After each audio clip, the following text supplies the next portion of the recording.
Imagine fugir de uma cidade condenada ao fogo. Ver chamas engolirem ruas, casas e até pessoas. E, mesmo depois de escapar da destruição, levar consigo o que há de pior: o pecado, o medo e a perversão. Essa é a história das filhas de Ló. Num momento em que o mundo parecia ter desabado, elas estavam vivas. Tinham sido poupadas da fúria de Deus sobre Sodoma e Gomorra. Tinham sobrevivido ao castigo que aniquilou todos os ímpios ao seu redor. Mas, será que realmente haviam escapado da corrupção?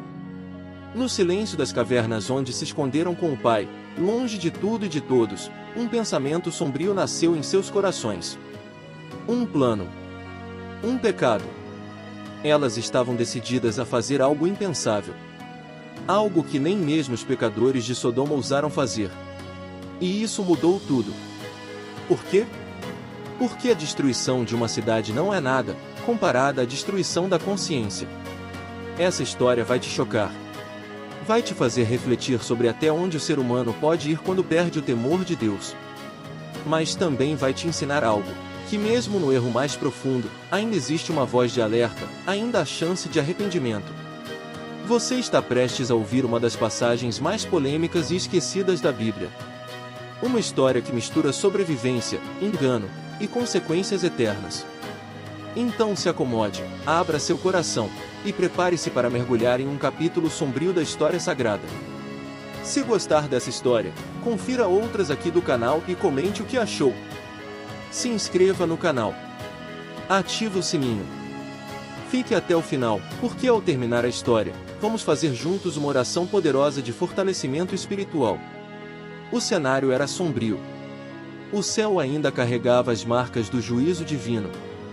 Ao longe, as cinzas de Sodoma e Gomorra ainda flutuavam no ar, como um lembrete do que acontece quando o pecado ultrapassa todos os limites. As cidades, que antes eram cheias de vida, de risos, de festas, agora eram apenas ruínas fumegantes, engolidas pelas chamas da justiça de Deus. Foi dali que Ló escapou. Ló, sobrinho de Abraão, era um homem que havia escolhido morar entre os perversos. Embora justo em seu coração, ele decidiu viver entre os ímpios, e isso teve consequências dolorosas. Quando os anjos do Senhor vieram anunciar o fim das cidades, Ló hesitou, duvidou, e por pouco não foi consumido junto com os demais. Mas a misericórdia de Deus o alcançou. Ele e suas duas filhas foram tirados às pressas da cidade, guiados pelas mãos dos anjos. Sua esposa, porém, olhou para trás e virou uma estátua de sal. Agora, restavam apenas os três. Sozinhos. Em fuga. Assustados. Refugiados nas montanhas, em uma caverna úmida e fria, onde o sol pouco entrava. Ló estava arrasado. Havia perdido tudo: sua esposa, sua casa, suas terras. Tudo o que conhecia havia virado pó. Ele agora era apenas um homem quebrado, com duas filhas em idade de se casar, mas sem nenhum futuro visível. As jovens, criadas numa cidade corrupta, tinham visto de perto como o mundo pode ser tomado pela maldade. Tinham perdido a mãe. Tinham sido privadas de seus sonhos de casamento, de família, de continuidade. E foi ali, naquele silêncio sepulcral, que algo começou a mudar. Não fora apenas Sodoma que queimara. Algo também queimava no coração daquelas moças: a dúvida, o medo e a tentação. Os dias na caverna eram longos. As noites, eternas. Ló, mergulhado em tristeza, pouco falava. Seus olhos perdiam-se no vazio, como se ainda vissem as labaredas de Sodoma consumindo tudo que um dia ele chamou de lar. Ele dormia mal, com o corpo curvado pelo peso do trauma e do arrependimento. Já suas filhas, mesmo em silêncio, murmuravam entre si. Tinham medo. Mas mais do que isso, tinham dúvidas. Pai está velho, sussurrou a mais velha.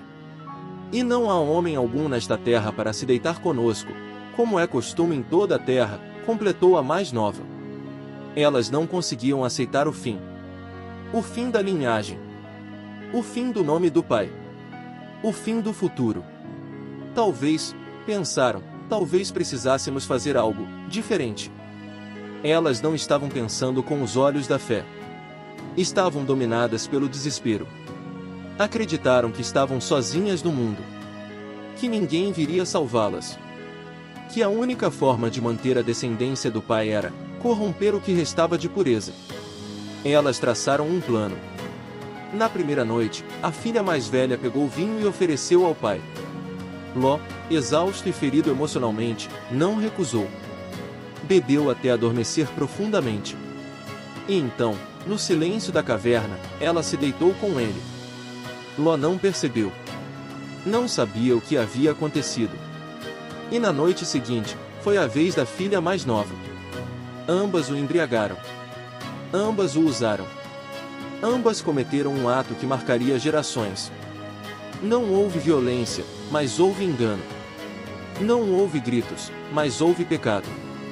Elas não consultaram ao Senhor. Não buscaram direção. Agiram por impulso, como tantas pessoas fazem quando se desesperam. E o fruto disso viria logo. O tempo passou. As duas filhas de Ló, agora grávidas, carregavam o segredo mais sombrio de suas vidas. Não disseram nada ao pai. Não confessaram o que haviam feito. Ló, já envelhecido e abatido, não desconfiava de nada. O vinho havia apagado suas memórias, e o peso da culpa parecia não ter recaído sobre ele. Mas as jovens sabiam. E o ventre não mente. Em pouco tempo, seus corpos começaram a mudar. O silêncio da caverna agora era preenchido pelos sussurros do pecado tomando forma.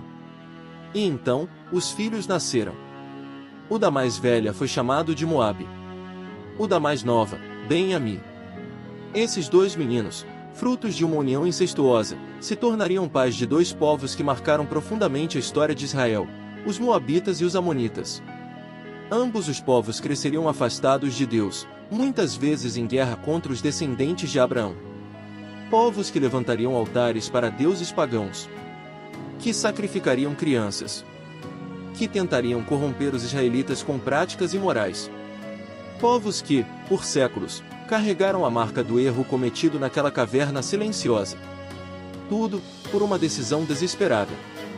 Tudo, por não esperar no Senhor. O clímax não foi uma explosão. Foi uma semente. Uma semente plantada no segredo, que gerou frutos amargos por gerações. E é assim que o pecado age, começa pequeno, escondido, justificado por boas intenções. Mas cresce. E se não for confessado, se não houver arrependimento, ele se espalha. O pecado das filhas de Ló não terminou com elas. Ecoou pela história. Manchou o futuro. E mostrou, com clareza, que o erro não precisa de muitos para causar destruição. Basta uma decisão errada, feita no escuro. A caverna onde tudo aconteceu ficou para trás. A vida seguiu. Os filhos cresceram. E Ló, homem justo, mas falho como todos os homens, desapareceu silenciosamente da narrativa bíblica, envolto por um mistério que carrega mais dor do que glória. O silêncio de Ló sobre o que aconteceu nunca foi quebrado. Talvez ele nunca tenha descoberto. Talvez tenha descoberto tarde demais. Mas a verdade é que ele viveu o resto dos seus dias carregando o fardo da destruição de Sodoma e da perda da esposa. E, agora, sem saber, se tornará pai de duas nações que trariam dor ao povo de Deus. Moabe e Ben-Ami foram criados longe da promessa. Seus descendentes não andaram nos caminhos do Altíssimo. Não conheceram a aliança de Abraão. E se tornaram inimigos constantes de Israel.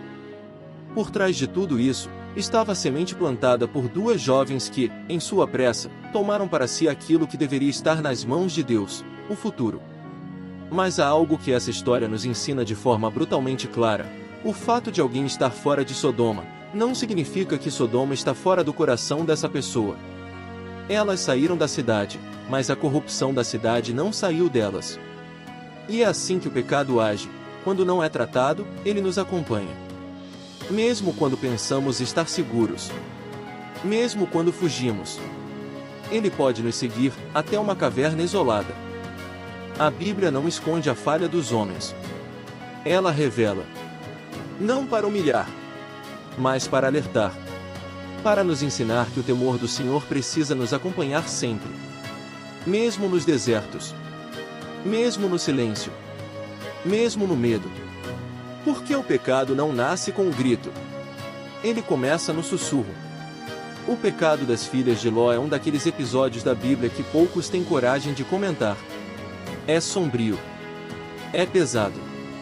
Mas está lá, registrado nas Escrituras por um motivo. Essa história nos convida a refletir sobre decisões feitas no escuro. Sobre momentos em que a dúvida fala mais alto do que a fé. Sobre o que acontece quando a gente tenta resolver as coisas do nosso jeito, e não do jeito de Deus. As filhas de Ló tinham medo de ficar sozinhas no mundo. Tinham medo do fim. Tinham medo de não deixar descendência. Mas ao invés de orar, confiar ou esperar, elas planejaram, agiram e pecaram. Quantas vezes fazemos o mesmo? Quantas vezes, ao invés de esperar o tempo de Deus, nós tentamos forçar as coisas? Nos envolvemos em relacionamentos errados. Tomamos decisões sem paz no coração. Seguimos por atalhos, que parecem fáceis, mas levam ao desastre. O erro delas não foi apenas o ato físico. Foi não confiar que Deus ainda tinha um plano, mesmo no meio do caos. E você? Você está confiando no Senhor? Ou tem tentado fazer tudo sozinho? Talvez você esteja hoje em uma caverna, um momento escuro, difícil, isolado. Mas lembre-se, Deus ainda está vendo. Ele ainda escreve a história. E se você entregar sua vida a Ele, mesmo os erros podem ser usados como lição, como transformação. Se você gostou dessa história, confira outras aqui do canal. Tem muita coisa forte para edificar a sua fé. Se inscreve no canal e ativa o sininho para não perder os próximos episódios. E agora, fica com a gente, porque vem aí uma oração poderosa, para fortalecer tua alma e renovar tua esperança. Senhor meu Deus e meu Pai, neste momento, eu me coloco diante da tua presença com humildade no coração. Eu reconheço, Senhor, que muitas vezes tentei resolver as coisas com as minhas próprias mãos. Que agi por impulso, por desespero, por medo. E me esqueci de confiar em Ti. Assim como as filhas de Ló, que foram tiradas de Sodoma, mas não conseguiram tirar Sodoma de dentro delas, eu também fui tirado de muitas situações. Mas confesso, ainda carrego feridas, pensamentos e atitudes que não agradam ao Senhor. Perdoa-me, Pai. Perdoa cada decisão precipitada, cada plano feito sem oração, cada passo dado sem a Tua direção. Eu não quero viver segundo a minha vontade, mas segundo a Tua. Não quero mais me guiar pelos meus medos, mas pela Tua palavra. Senhor, Tu és o Deus que transforma cavernas em lugares de encontro. Tu és o Deus que entra no silêncio e fala com poder. Mesmo quando tudo parece perdido, Tu ainda tens um plano. Mesmo quando o cenário é de ruína, Tu ainda tens restauração. Por isso, eu te peço, visita hoje a minha mente. Cura os pensamentos errados. Liberta-me das memórias do passado. Tira de mim toda herança de dor, toda marca de decisões erradas, toda raiz que me impede de crescer em Ti. Eu declaro, em nome de Jesus, que a minha história não termina com um erro. Porque a Tua graça é maior do que a minha falha. A Tua misericórdia é nova a cada manhã. E a Tua fidelidade nunca falha. Senhor, assim como Tu tiveste paciência com Ló, assim como livraste sua família da destruição, livra também a minha casa, a minha alma, os meus caminhos. Guia meus passos com sabedoria. Me ensina a esperar, a confiar no Teu tempo, a descansar no Teu cuidado. Eu Te entrego, Senhor, todas as áreas da minha vida, mesmo aquelas que escondi, mesmo aquelas que temi. Que a Tua luz entre onde só havia escuridão. Que o Teu Espírito reine onde antes havia confusão. E que a partir de hoje, cada decisão minha seja tomada com o coração cheio de fé, com os olhos voltados para o alto, com os ouvidos atentos à Tua voz. Em nome de Jesus, eu renuncio ao medo. Renuncio à pressa. Renuncio ao pecado. E recebo Tua paz, Tua direção e Tua força. Obrigado, meu Deus, por me amar mesmo quando eu erro. por me dar novas chances e por nunca desistir de mim. Em nome de Jesus. Amém.